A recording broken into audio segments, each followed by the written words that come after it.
আল্লাহ রাব্বুল আলামিন মুসলমানদেরকে খুশি করার জন্য বছরে 2টা ঈদ দিয়েছেন, ঠিক কিনা? 2024 সাল, 2025 সাল আল্লাহ রাব্বুল আলামিন শুধুমাত্র বাঙালি মুসলমানদের জন্য 3টা করে ঈদ দিয়েছেন।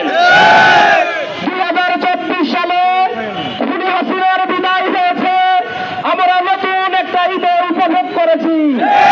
2025 সালে খুনি হাসিনার আওয়ামী লীগ নিষিদ্ধ হয়েছে, আমাদের জন্য আজকেও খুশির দিন।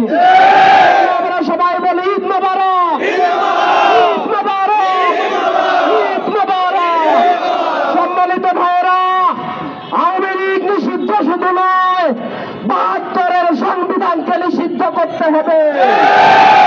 সংবিধান ফ্যাসিস্ট তৈরির কারিগর, সেই সংবিধান আওয়ামী লীগ তৈরির কারিগর, সেই সংবিধান স্বৈরাচার তৈরির কারিগর। আগামীর বাংলাদেশ ইসলামের বাংলাদেশ, আগামীর বাংলাদেশ ইসলামী ছাত্র শিবিরের বাংলাদেশ, আগামীর বাংলাদেশ জামাত ইসলামীর বাংলাদেশ।